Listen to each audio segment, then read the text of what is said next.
Blood எல்லாம் ஒண்ணும் இல்ல, இங்க வெறும் மருந்து தான் குடுக்கறாங்க.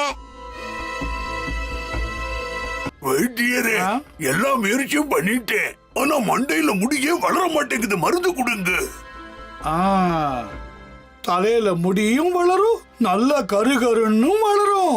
இந்த சிவப்பு பொடியில காலையில 1, சாயங்காலம் 1, மத்தியானம் 2, அப்புறம் ராத்திரி 2ன்னு சாப்பிடு. கிராமத்துல என்னோட உண்மையான பேரு யாருக்கும் தெரியாது. எல்லாரும் என்ன கருப்பு மாமான்னு தான் கூப்பிடுவாங்க. பல வருஷமா யாருக்கும் தெரியாம பயத்த மாவு, மஞ்சள், சந்தனம், அதோட பணம் கொடுத்து கிரீமெல்லாம் வாங்கி முகத்துக்கு போட்டு பார்த்துட்டேன். ஆனா என் கருப்பு நிறம் மாறவே இல்ல, அப்படியே தாங்க இருக்கு. எந்த வியாதியும் குணப்படுத்தக்கூடிய ஒரே வைத்தியர் இந்த அஷ்முக் தான்.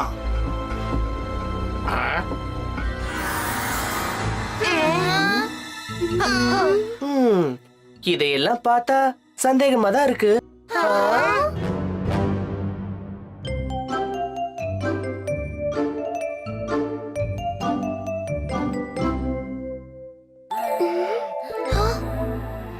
அந்த பொட்டலத்துல அப்படி என்னதான் இருக்குன்னு இப்பவே பாத்துடலாம்.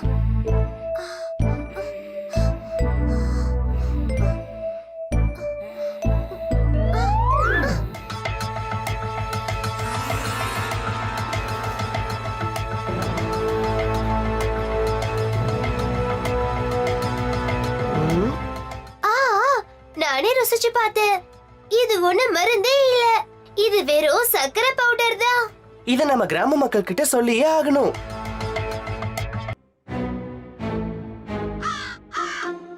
கடைசியில எங்க வழியிலே வந்துட்டீங்களா? எங்களை பார்த்து சிரிச்சீங்க, இப்ப நீங்களே வைத்தியர் கிட்ட வந்து நிக்கிறீங்களே. நீங்க எந்த வியாதிய போக்கிக்க வந்தீங்க? என் சந்தேக வியாதிய போக்கிக்க.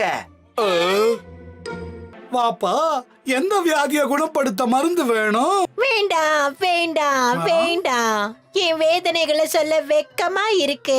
நீங்க ஒண்ணு பண்ணுங்க, கிட்ட வாங்க, அத காதுலயே சொல்றேன். பாத்தீங்களா கிராம மக்களே, இவன் ஒண்ணும் வைத்தியரே இல்ல, இவன் ஒரு பயங்கரமான திருடன். வைத்தியம் பாக்குறேன்னு சொல்லி பணத்தை பறிக்கிறான். அவன் கொடுத்தது மருந்து இல்ல, வெறும் சக்கரை.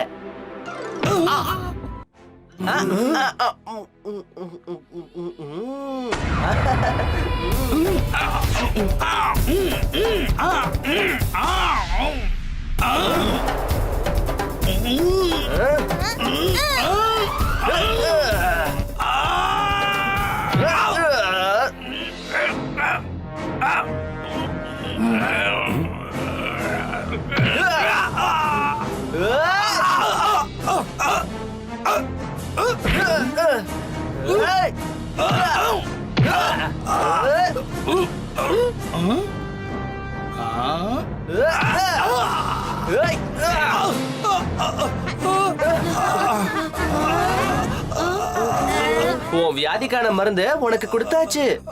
மருந்தெல்லாம் தேவையில்லை, நாம உடற்பயிற்சி செஞ்சாதான் இளைக்க முடியும்.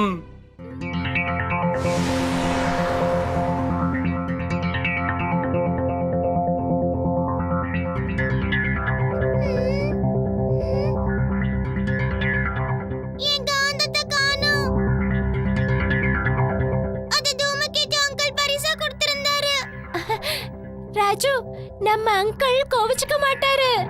நேத்துக்கு நடந்தது இயற்கையான பூகம்பமே கிடையாது.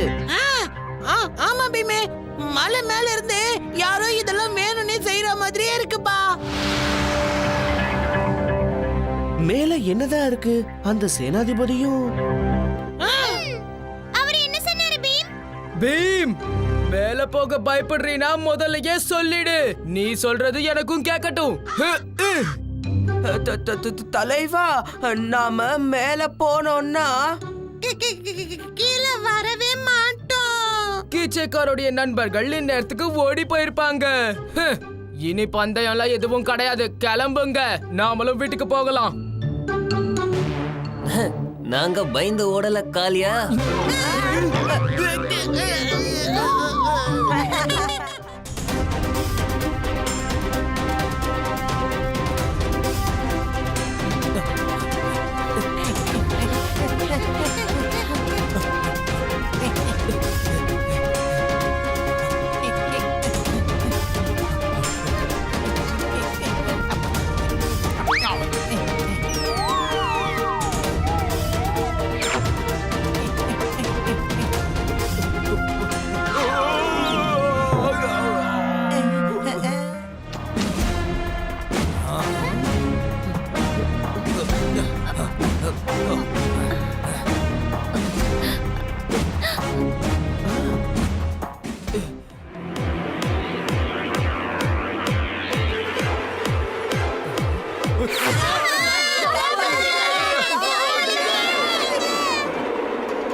பாத்தாளபுரம். நான் என்ன நினைச்சனோ அதே மாதிரி தான் நடந்துகிட்டு இருக்கு. பாரு கீச்சக், இப்ப நம்ம 2 குழுவுக்குமே இங்க பெரிய ஆபத்து இருக்கு. நான் சொல்றத கேளு. யாருக்கும் உன் மேல சந்தேகம் வரக்கூடாது. பீம், உன் மேல முழு நம்பிக்கை இருக்கு. நீலிமலையிலயும் நீ டோலக்பூருடைய பேரை காப்பாத்து. நண்பர்களே, என்ன மன்னிச்சிடுங்க. ராஜா இந்த விஷயத்தை யார்கிட்டயுமே சொல்லக்கூடாதுன்னு சொல்லியிருந்தாரு. அதனாலதான் நான் இந்த விஷயத்தை உங்ககிட்ட மறைச்சேன். அப்படின்னா நீலிமலையில என்ன நடக்குதோ அதுக்கு காரணம் பாதாளபுரத்துக்காரங்க தான் காரணமா? கொடிய பார்த்தா அப்படிதான் தெரியுது. ஆனா அது எப்படி? மேல ஏதாவது இருக்குமா? அது எனக்கு தெரியாது காளியா. ஆனா இந்த மலையுடைய பழைய சக்திகள் எல்லாமே பாதாளபுரம் ஊர் மக்கள் கிட்ட சிக்கிடுச்சுன்னு நினைக்கிறேன். சரியா சொன்ன பீம். பாதாளபுரத்து வீரர்கள். அதோட நான் தான் அவங்க சேனாதிபதி. இந்த முறை பாதாளபுரம் நீலிமலையில இருக்கிற விசேஷமான சக்தியை வச்சு டோலக்பூரை தோக்கடிக்க போகுது. நீ நினைக்கிறது ஒன்னும் நடக்காது. நாங்க நீங்களா கைதியா இருக்கீங்க. டாக்டர் காமா சொன்ன மாதிரியே நாங்க உங்க எல்லாரையும் சிறை பிடிச்சிட்டோம். யாரு? டாக்டர் காமாவா? ஆமா, டாக்டர் காமா பாதாளபுரத்துக்கு இந்த மலையோட சக்தியை கொடுக்க போறாரு. டோலக்பூர் தோக்க போகுது.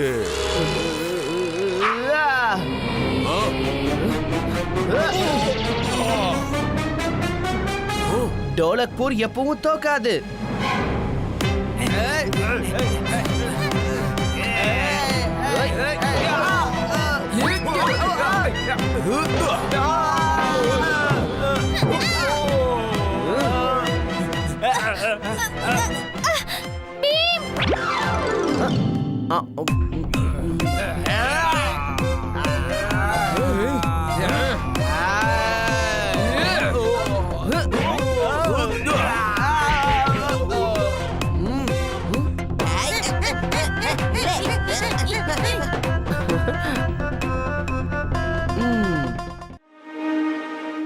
இத பாருங்க, இத தேடித்தான் நான் இவ்வளவு தூரம் வந்திருக்கேன். இந்த பதக்கத்தோட வரைபடம் தான் இது. பீம், யார் நீ? உனக்கு இது எங்க இருந்து கிடைச்சது? என் பேரு துரை. இத என்னோட அப்பா தான் என்கிட்ட கொடுத்தாரு. ஏன்னா எங்க ஊர்ல சண்டை நடந்தது கொஞ்சம் வருஷத்துக்கு முன்னாடி. ஜெராகோஸ் என்கிற ஒரு சைத்தான் இந்த பதக்கத்தை எங்க கிராமத்துல இருந்து திருடிட்டான். அவன் இத தவறான முறையில பயன்படுத்தினான். அடிமைகளா ஆக்கிட்டான். ஆனா யூஜி அவனுக்கு சவாலா இருந்தான். கடைசி தாக்குதல் போது அவன் அந்த பதக்கத்தை 2 உடைச்சிட்டான்.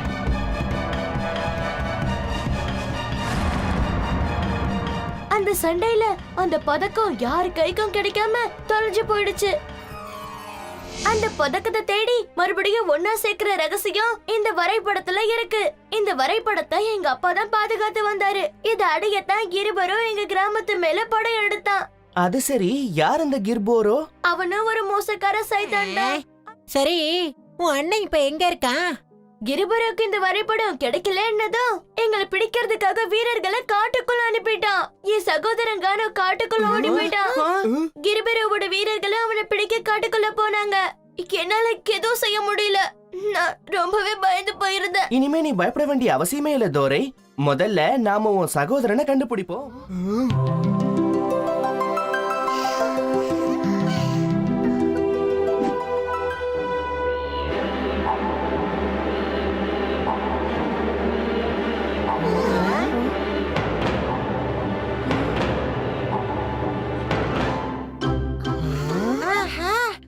ஆப்பிரிக்காவுல எவ்ளோ விலங்குகள் இருக்குல்ல.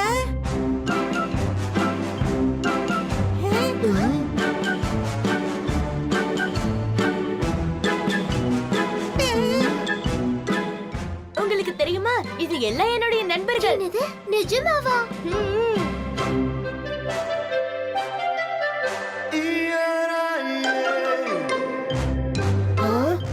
இது பாத்தியா, இந்த யானைக்குட்டிக்கு லெட்டர் பிடிச்சிருக்கு. நானும் இதுங்களோட நட்பா பழகலாமா? நட்பு மட்டும் இல்ல, இதுங்க மேல ஏறி சவாரியும் செய்யலாம். இது மேல நான் தான் உட்காருவேன்.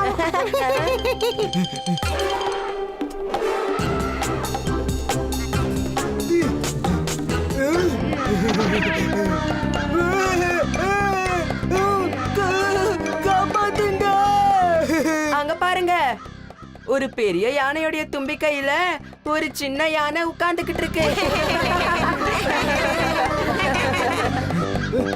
என்ன விடு.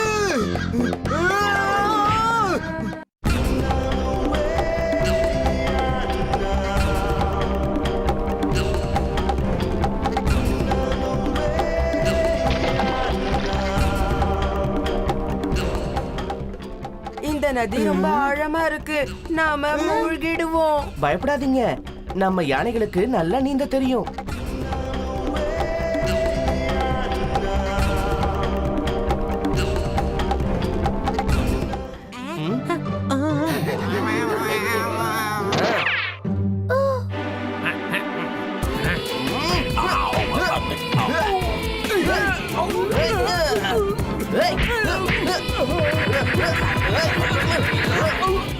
கிராமத்துல கிர்பரோவோட ஆளுங்க தான் இருக்காங்க. ஊர் மக்கள் அவன் அடிமைகளா அடைச்சு வச்சிருக்கான். சரி, என் கானு எங்க? என் சகோதரன் எங்க? அவனை தேடி எங்க வீரர்கள் காட்டுக்குள்ள போயிருக்காங்க. இந்நேரம் அவங்க அவனை கண்டிப்பா பிடிச்சிருப்பாங்க. இனிமே நாம ஒரு நொடி கூட தாமதிக்க கூடாது. உடனே நாம கானுவை தேடி ஆகணும். சரி, நம்ம எங்க இருந்து தேட ஆரம்பிக்கிறது? இந்த காடை பத்தியா எவ்வளவு பெருசா இருக்கு. கானு அந்த வரைபடத்தோட இன்னொரு பாதையை தேடிதான் போயிருப்பான். நாமளும் அதை தேடி போறதுதான் நல்ல. என்ன மாதிரி ஒரு மாவீரன் உங்க கூட இருக்கும்போது எதுக்காக நீங்க பயப்படுறீங்க?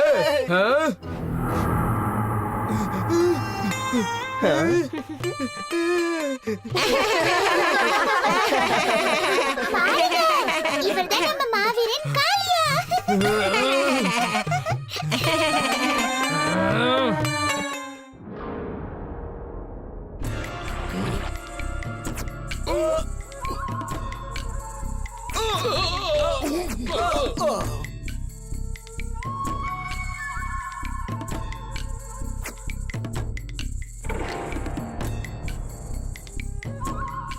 ஏய், யார் நீங்க?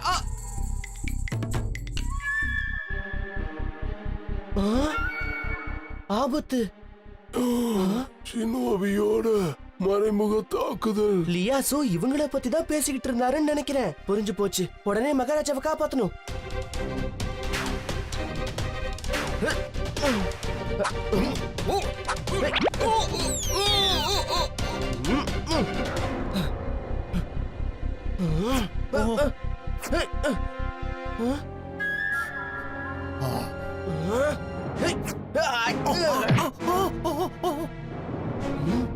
ஷினோபி நினைச்சதை சாதிக்காம விட மாட்டாங்க.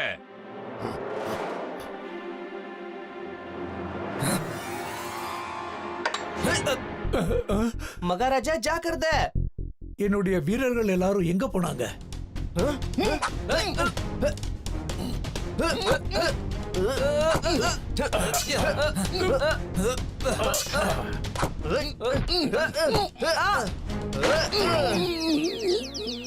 இந்த நாடு நாளைக்கு ஒரு புத்தம் புதிய அரசரை பார்க்க போகுது. இந்த குரலை நான் எங்கேயோ.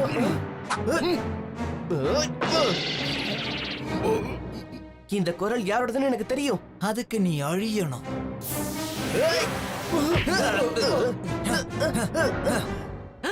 சாம்,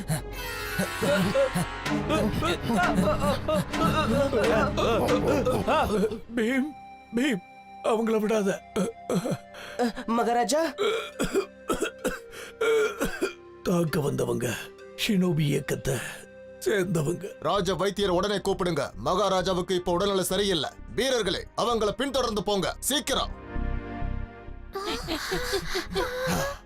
மகாராஜாவை என்னால காப்பாத்த முடியாம போச்சு.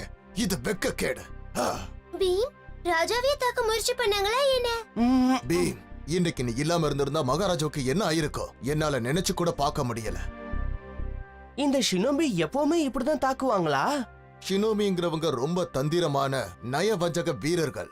அவங்களுடைய வீரம் சாமுராய்க்கு சமமானது. அவங்களுடைய தாக்குதல் எல்லாமே வித்தியாசமா இருக்கும். ஆனா சாமுராய் தான் உண்மையான வீரர்கள். அப்படின்னா அவங்க எல்லாரும் ரொம்ப பிரபலமா இருந்திருப்பாங்களே. சரியா சொன்ன. ஆனா ஷினோபிக்காரங்க சாமுராய மாதிரி நேர்மையானவங்க கிடையாது. இந்த ஷினோபி வீரர்கள் பண பேராசை பிடிச்சு தன்னோட கலையை தவறான முறையில பயன்படுத்தினாங்க. இது நம்ம ராஜாவுக்கு கொஞ்சம் கூட பிடிக்கல. அப்படின்னா சேனாதிபதியாரே, நீங்க அனுமதி கொடுத்தீங்கன்னா நானும் உங்க வீரர்கள் கூட சேர்ந்து ஷினோபியை தேடி போகலாம் இல்லையா?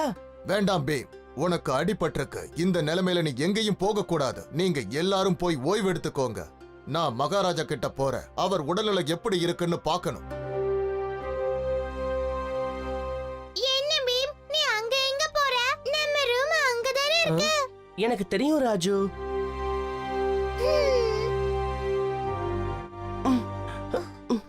பீம், என்ன நடந்துச்சுன்னு மறைக்காம எங்க கிட்டயாவது சொல்லு. இன்னைக்கு மகாராஜாவை அழிக்க வந்த ஷினோபி ஆளுங்கள்ல நம்ம சாமையும் நான் பார்த்தேன்.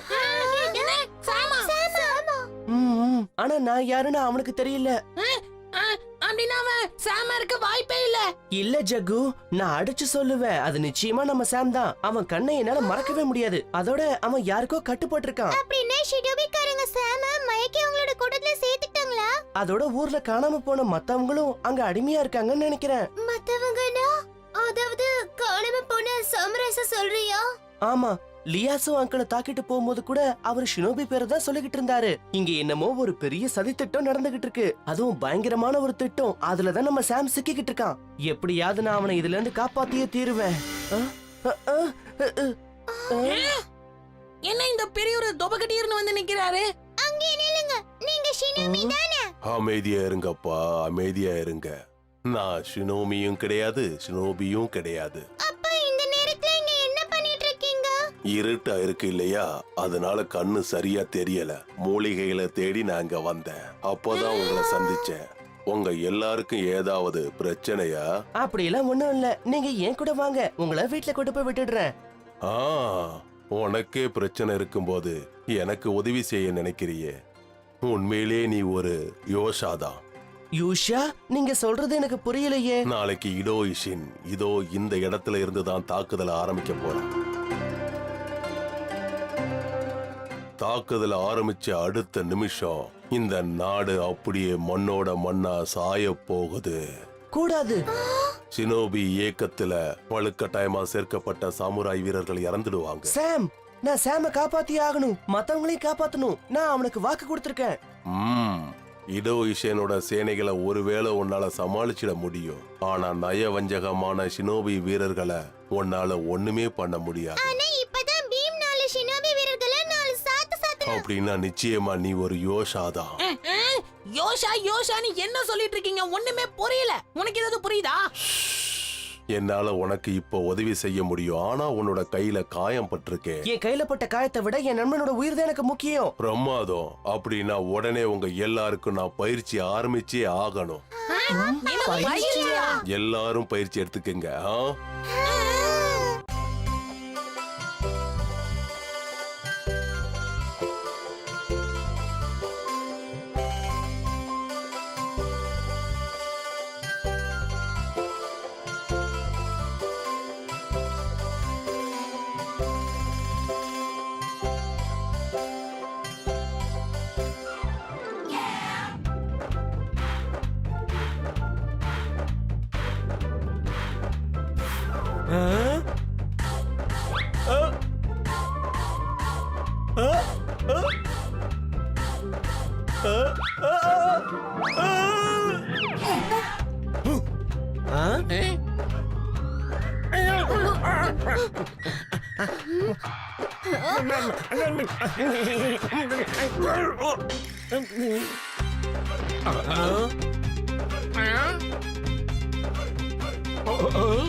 எல்லா லட்டுவும் தட்டுல தான் இருக்கு.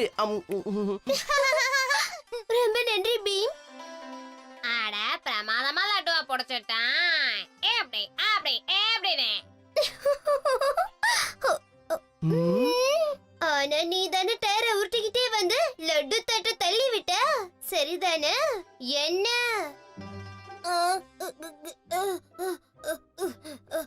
ஓடுங்க.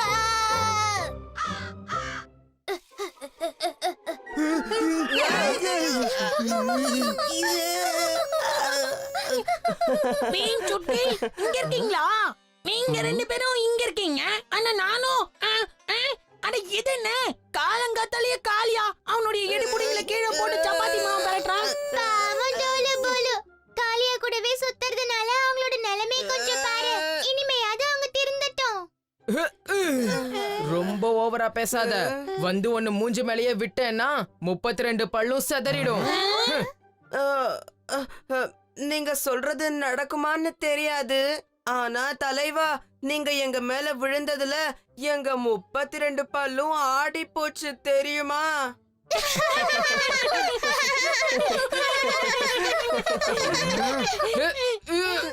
என் கூடவே இருந்து என்ன கிண்டல் பண்றீங்களா?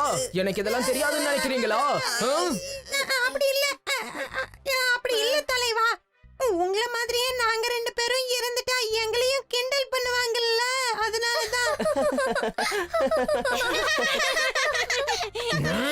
விடு காளியா, பாவம் சின்ன பசங்க. ஆமாமா, பாவம் உனக்கு எடுபடி வேலை செஞ்சு அவங்க ரெண்டு பேரும் ரொம்ப கஷ்டப்பட்டுட்டு இருக்காங்கல்ல. ஏய் ஜக்கு, ஓவரா போய்கிட்டு இருக்க. நீயே இவங்கள பத்தி கவலைப்படுற. உன் வேலைய பாத்துக்கிட்டு போ. உனக்கு வேற வேலையே இல்லையா? காளியா எப்படி இருந்தது? ஓவரா போய்கிட்டு இருக்க. நீயே இவங்கள பத்தி கவலைப்படுற. உன் வேலைய பாத்துக்கிட்டு போ. உனக்கு வேற வேலையே இல்லையா? இப்பதான் ஞாபகம் வருது பீம், உன்னை மகாராஜா அரண்மனைக்கு கூப்பிட்டு இருக்காரு. வாங்க வாங்க.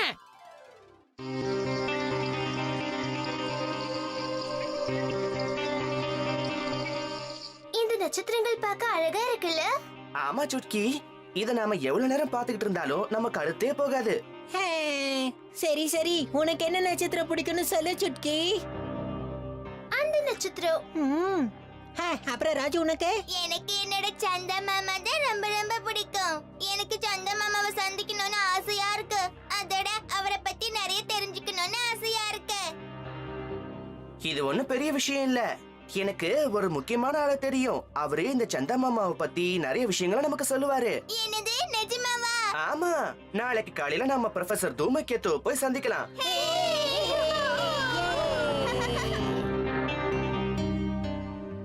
பீம், எழுந்திரு, சீக்கிரம் வெளியே வா.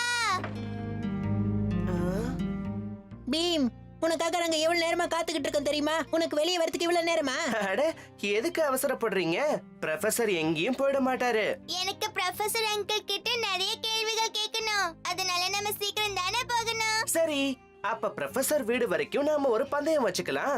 அப்ப சீக்கிரம் சேர்ந்துருவோம்.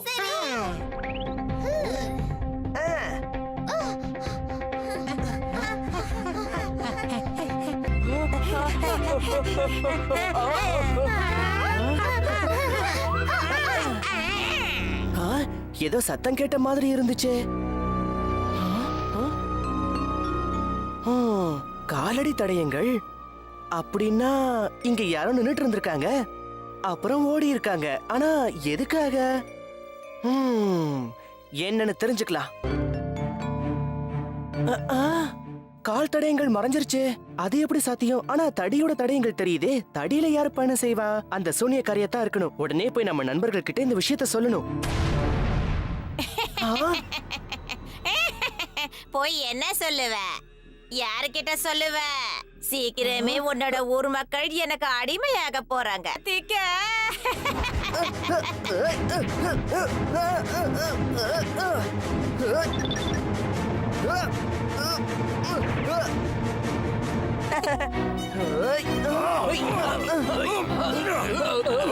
அட, என்ன நடக்குதுங்க? அது ஏன் வீடு. இங்க இருந்து போயிடு. வாய மூடு. அது என்னோட வீடுதான். நான் தான் உன்னை விட அழகா இருக்கேன்ல. என்னது, நான் தானே அப்படி இருக்கணும்னு சொல்லு போலு. அவங்க ரெண்டு பேரும் பயங்கர கோபக்காரங்களா மாறிட்டாங்க. மரியாதையா எல்லாரையும் பழைய நிலைமைக்கே மாத்திடு. அது முடியாது பீம், ஒருபோதும் முடியாது.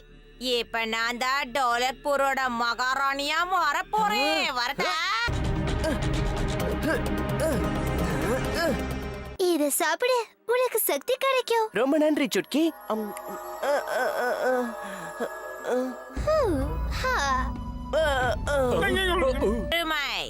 அந்த பீமை என் முன்னாடி கொண்டு வாங்க. பாத்தீங்களா, பீம் கூட அவனோட சக்தி எல்லாத்தையும் இழந்துட்டான். பாத்தீங்களா மகாராஜா?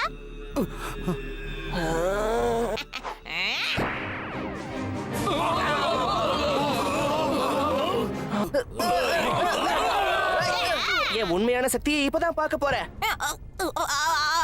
சுட்கி, என்ன இது?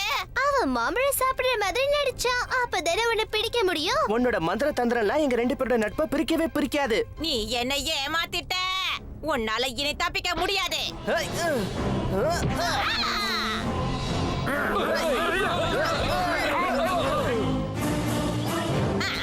போங்க, ஒளிஞ்சுக்கோங்க.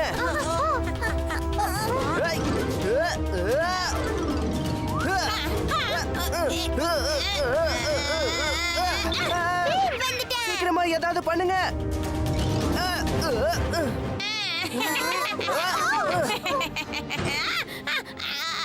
என்ன இது? மாட்டிக்கிட்டே. எப்படி நடக்க கூடாது, இது துரோகம். ராஜு, நீ ரொம்ப நல்ல வேலை பண்ணிருக்க. பீம், இன்னைக்கு தான் எனக்கு ஒரு விஷயம் புரிஞ்சுது. நான் எப்படி இருக்கேனோ அதுவே எனக்கு திருப்தி தான். நாம எல்லாரும் ஒண்ணா இருக்கிற வரைக்கும் எல்லாரும் சந்தோஷமா தான் இருப்போம். பாத்தியா பீம், நாம எல்லாரும் பழைய மாதிரியே மாறிட்டோம். நானும் பழைய மாதிரியே மாறிட்டேன். இந்த சந்தோஷத்தை நாம எல்லாரும் ஒண்ணா கொண்டாடலாம்.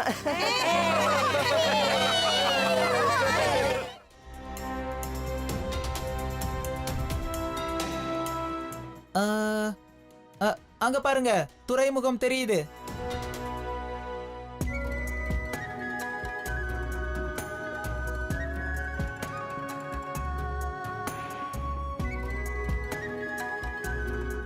ஆஹா, இந்த துறைமுகத்தை பாருங்களேன், எவ்வளவு பெருசா இருக்கு.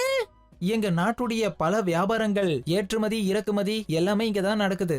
நான் சின்ன வயசுல எங்க தாத்தா கூட 2-3 தடவை இங்க வந்துட்டு போயிருக்கேன். சரி, உங்க ஊருக்கு போகணும்னா எவ்வளவு நேரம் ஆகும் சாம்? கொஞ்ச தூரத்துக்கு நாம நடந்து தான் போய் ஆகணும். அதுக்கப்புறமா மலை பிரதேசம் வந்துரும். நடுவுல ஒரு நதியை கடக்க வேண்டியது இருக்கும்.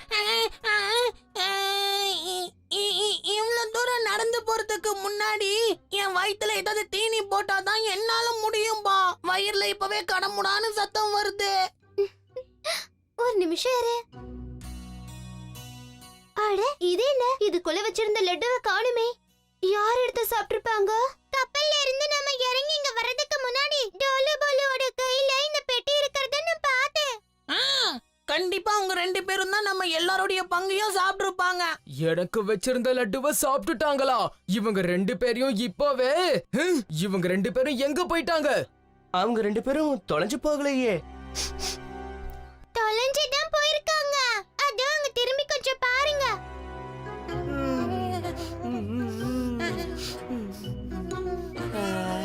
இவங்க 2 பேரும் திருந்தவே போறதில்ல.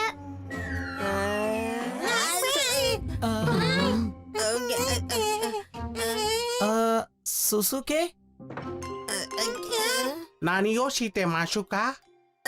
நானி சூக்காவா? இங்க பாருங்க, கண்ட பாஷையில எல்லாம் எங்களை இப்படி திட்டக்கூடாது. ஓஜி சுசுகே. சாம் சாம் இவங்க 2 பேரும் உனக்கு நண்பர்களா? சொல்லு. இவங்களும் தான். இங்க பாருங்க, இவர் என்னுடைய அங்கிள் சுசுகே. இவர் ஒரு அற்புதமான சமையல் கலைஞர். அதான் அவரோட சமையல் கட்டுல இருந்து வர இந்த வாசனையே நமக்கு சொல்லுதே. உன்னோட நண்பர்கள் எல்லாரும் பசியோட இருக்காங்கன்னு தெரியுது. வாங்க, என்னோட சாப்பாட்டை சாப்பிடுங்க. ரொம்ப அற்புதமா மனமோட சமைச்சிருக்கேன். வாங்க. என் கை வண்ணத்தை பாருங்க.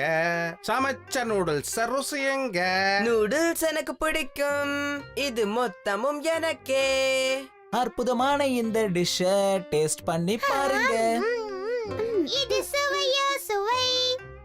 நான் சாப்பிடுவேன். Sushi sashimi தூகாஷு Shabu ஷாஷு. உங்க பாட்டு புரியல, ஆனா எல்லாத்தையும் நான் தான் சாப்பிடுவேன். சாப்பிடும் முன்னே அழகாய் உட்காரணும். சாக் ஸ்டிக்கை கையில் வச்சு எடுத்து சாப்பிட கத்துக்கணும்.